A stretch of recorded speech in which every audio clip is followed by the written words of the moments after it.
वेचिते वचन वेचिते वचन वेचिते वचन वेचिते वचन वेचिते वचन वेचिते वचन वेचिते वचन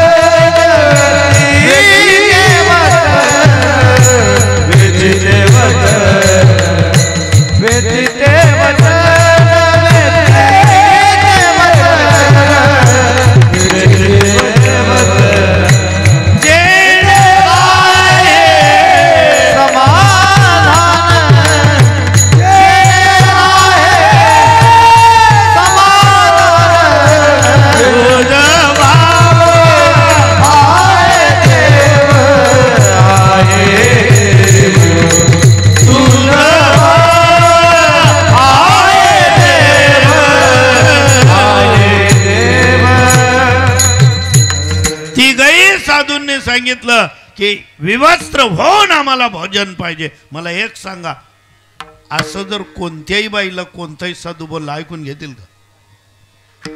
काय सांगतील? बावड्या तुम्ही बाबले बोलावता अहो काय म्हण राय ना. अर्थात तो बी साधू पाहिजे. साधू न वेशली सण काही साधा फिर राहिना. साधूचं नुसतं वेश घेऊन काय चालतं? एक तर साधू बसलेला असा मांडी वळून एका ओट्यावर बडेला असा पारवर जो येते असले असा हात दे. याचा अर्थ काय? आशीर्वाद दिला ना. दोन मित्र जाईल तो म्हणजे पंजालाई दे ओपन मग इजई. ते बाबाला आशीर्वाद देण्यासाठी एक जण जवळ आला आणि बाबाला विचारायला लागला म्हणे बाबा 100 रुपये दक्षिणा घ्या पण थोडं समाधानकारक उत्तर द्या म्हणे. बायको बोलतीच गाया देस कधी बी बोलच हो म्हणे. रोज काही सांगायला जाऊ काहीच लिपयस कोणा बी समोर आर्य कार्य करत एखादा होतं मारायला दाई आहे. काय करू बाबा मला सांगा तुम्ही 100 रुपये दक्षिणा. बाबाने बॅगेमधून एक चटई काढली छोटीशी आसन बाजूला टाकलं म्हणे काय आठबट म्हणे का बरं? अरे मनी उपगाडे म्हणून मी साधू व्हायची आणि तू कसा मला विचारायला आहे. तो साधू तर साधू पाहिजे ना. 3 साधू होते एकदा.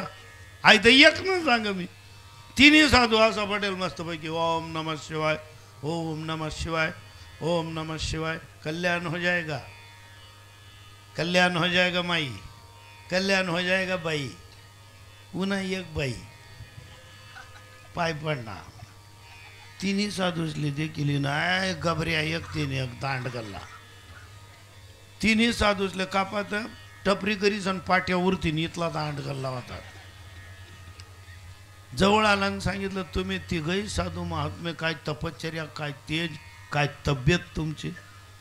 बाबाजी मला एक सांगा साधू आणा पहिले तुम्ही कोण होता? एकनी सांगा म्हणे आम्ही साधू आण पहिले साडू साडू होत म्हणे. म्हणे ओ बापरे 3ही साडू एकटे साधू घ्या. काय वैराग्य काय अभ्यास आमनाने अभ्यास. 3ही बहिणीच इथलं उपगाड आम्ही साधू विगोत. या अशा साधूंचं बोलणं परिवर्तन करेल का? परिणाम होतील का? कळेल का? परिवर्तन का होत नाही? कीर्तन करताना यांचेच जर हरिपाठ पाठ नसतील समाज काय ऐकेल? समाजाने ऐकावं म्हणून साधना करावी लागेल. हरिपाठ पाठ करायला किती दिवस लागतात सांगू शकाल कोणी? सगळे साधूंची मैफिल आहे म्हणून सांगतो मी तुम्हाला. मी 4 दिवसात हरिपाठ पाठ केलेला आहे. 28 अभंगांचा हरिपाठ 4च दिवसात. कारण ज्यांच्याकडे माळा टाकायला गेलो ते कृपापात्र बंकट स्वामींचे शिष्य होते आपले बहाळचे त्र्यंबकाप्पा शिंपे. मला सांगितलं म्हणे हरिपाठ येतो का? म्हणतो नाही आप्पा मला फक्त हरिपाठ एवढंच म्हणता येईल. म्हणे हरिपाठ म्हणतो का? म्हणता हा हरिपाठ एवढंच येस का हरिपाठ? म्हटलं तुम्ही म्हणाले ना हरिपाठ. म्हणे 1.5 जण आता गंदी की राहिला. बाबा म्हणत हरिपाठ म्हणतो हरिपाठ. कारण ज्याले काही येत नाही ना तो भांडा वकील जास्त राहत. आणि हे परिवर्तन नाही करू शकत मांडे वकील. म्हणाले पाय आज रविवार आहे, शुक्रवारी येताना जर हरिपाठ पाठ करून येशील. म्हटलं आप्पा पुस्तक काही नाही, आई पुस्तक ले. आणखी काय काय नाही, चष्मा काही नाही का तुले, चष्मा लिहि देऊ का, वाचता येत नाही का, मग तुम्ही ट्युशनलाही देऊ का 4 रोजसाठी कोणाकडे. शुक्रवारी हरिपाठ पाठ पाहिजे. तुझा बाप बुद्धिमान माणूस होता, तुझी आई साने गुरुजींची विद्यार्थिनी आहे. आप्पा म्हणजे माझ्या वडिलांचे मित्र होते. शुक्रवारी हरिपाठ पाठ करशील तर माळा टाकायला ये, नाही तर वारकरी संप्रदायाच्या वाऱ्यालाही येऊ नको. घरी आलो पुस्तक घेऊन, पत्नी आणि आई टाकली माळा. म्हटलं आप्पांनी अशी आठ टाकली, शुक्रवारी हरिपाठ पाठ पाहिजे. माझ्या आईने मला सांगितलं शुक्रवार घेतला दूरशी, तू गुरुवारलेच पाठ कर टाकशील, तुनी क्षमता काय.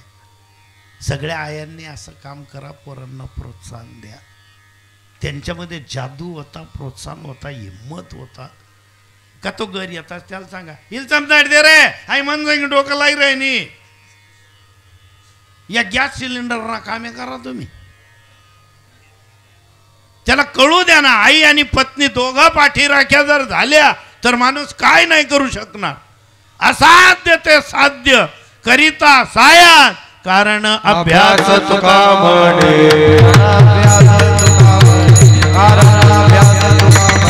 ज्या माणसाला आई आणि पत्नीची साथ लाभली, मला दोघांनी दिले आणि एकच सांगितलं तुम्ही करू शकता. जर लटकलो महाराज गुरुवारी हरिपाठ पाठ. मी गुरुवारीच आपणकडे चालला गेलो. अरे म्हणून तुला शुक्रवारी बोलवलेलं होतं ना. म्हटलं आप्पा हे पुस्तक घ्या तुम्ही दिलेलं, तुम्ही यांमध्ये का आणि मला पाठ शका ते सांगा. आप्पा म्हणे मी यांमध्ये देखू म्हणजे मला पाठ नाही का, म्हणजे मला इथली अक्कल होती. मी गुरुला सांगायचो यांमध्ये का, तेवढे यार तू म्हण ना मला पाठ आहे. हरिपाठ म्हणून दाखवलं. कपाट उघडलं, फेटा उपरणं धोतर शर्टचं कापड, एका शबनम नावाच्या पिशव्या असायच्या तेव्हा, त्याच्यात भरलं. घे. 12 डिसेंबर तारीख होती त्या दिवशी. ते म्हणाले हे घे 12 डिसेंबर 84, 12 डिसेंबर 85ला तू कीर्तन करशील. मला आप्पा बोलले होते आणि खरोखर केलं होतं. मी काय आत्मप्रौढी सांगायला इथे आलो का. प्रत्येकाने ताकद वापरा. ज्या दिवशी अनुसयाजींना बोलले, अनुसयाजींनी काय केलं माहितीये का, एकाच अंतर ध्यान केलं, पती परमेश्वराला आठवलं आणि त्या ध्यानामध्ये एकच शोध घेतला, हे कोण आहे, हे तिघं कोण आहे. जरी साधूच्या वेशात आले तर लगेच लक्षात आलं ध्यानामध्ये ब्रह्मा विष्णू आणि महेश्वर सामोरे दिसले मला.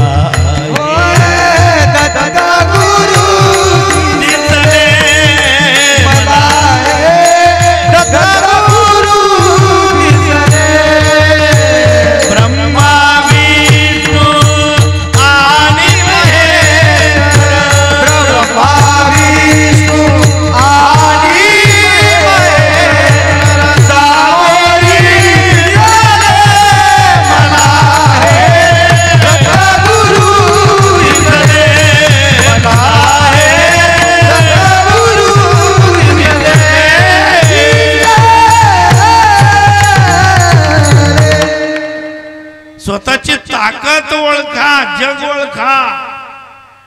लगेच अरे हे साधू नाहीत, हे तर ब्रह्मा विष्णू महेश आहेत आणि त्यांना जन्म द्यायच्या अगोदरच एक आकार दिसला, मला हे दत्त गुरु दिसले. काय केलं मग, स्वतःची ताकद वापरली. आपली चर्चा झाली होती ना स्वतःची ताकद. पाणी घेतलं स्वतःच्या तप साधनेचं आणि तिघांच्या अंगावर फेकलं. तिघं लहान बाळ झाले, एवढे लहान तान्हुले बाळ आणि झाले विवस्रण. तिघ बाळांना द्यायला लागले. आता मी पुढचं सांगत नाही, त्यांच्या बायका आल्या आणि काय घडलं आणि काय झालं, वेळ कमी. आणि तिघही एकत्र आले. त्यांचं नाव ठेवलं दत्त. दत्त म्हणजे जे कायम स्वरूपी नजरेत राहतं, नजरे आड होत नाही, त्याला दत्त म्हणतात. किंवा जेव्हा हाक दिली त्या क्षणाला जे हजर होऊ शकतात त्याला दत्त म्हणतात. आपण म्हणतो ना, दत्त होऊन उभे ठाकले, दत्त होऊन उभे ठाकले. कधी आवाज द्या, आराधना केली की तुम्ही तिघ आता माझं बाळ आहे, मी तुमची तिघांची आहे. एक मार्मिक प्रसंग स्त्रियांसाठी सांगतो फक्त.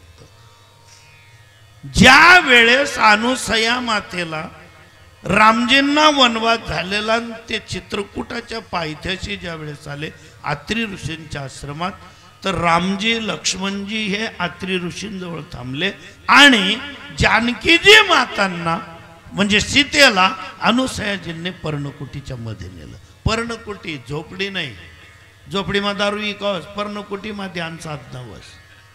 झोपडी म्हणा नाही कथावी काही तर म्हणतो शबरी मातांची झोपडी होती. अरे तू सुधवरचे का? जे रामाला उष्टीवर खाऊ घालू शकते तिने झोपडी नाही का? पर्णकुटी होती, ती पावित्र्याने भरलेली होती. जशामध्ये गेल्या, मध्ये गेल्यानंतर काय घडला चमत्कार माहितीये का? बायांनी व्यवस्थित ऐका. मध्ये जाताना अनुसैया के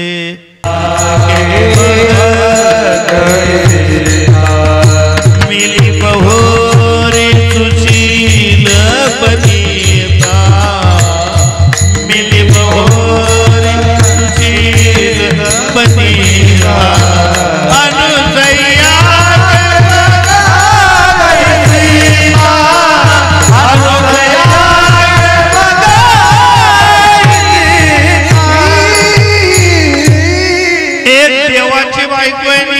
ऋषीची बायको आहे. दोघं पर्णकुटीमध्ये भेटल्या. कोणत्या बाईने कोणत्या बाईचा पाय पडावा पटकन सांगा बायांनी, लवकर हे कमेंट, कारण तुम्ही पाय पडायला पाहिजे दांगडो घाल देते. ती मन पाय पडणी नाही, ती मन पाय पडणी नाही. घरे घर उपाध्याय या सांगा आता, जानकीजी आणि सीताजी कोणी कोणाच्या पाया पडावा? दीदी सांगू शकशील? नाही, देवाच्या बायकोने साधूच्या बायकोचा पाय पडला. बायको शब्द वापरला गेला माझ्याकडनं, पत्नी.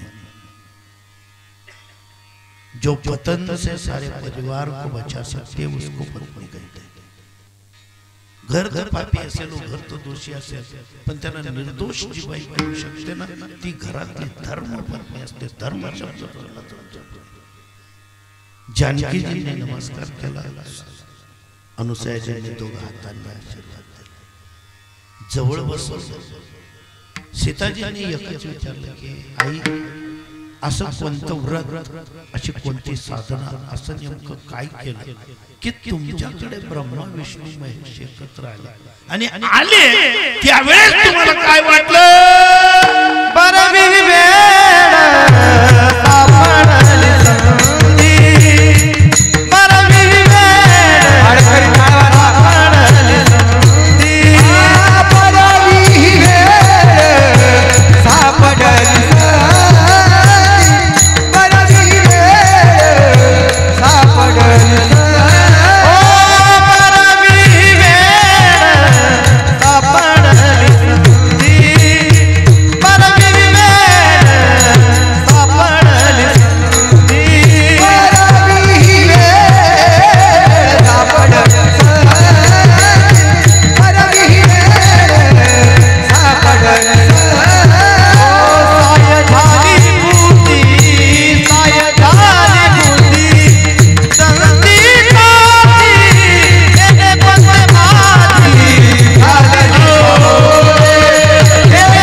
विठ्ठला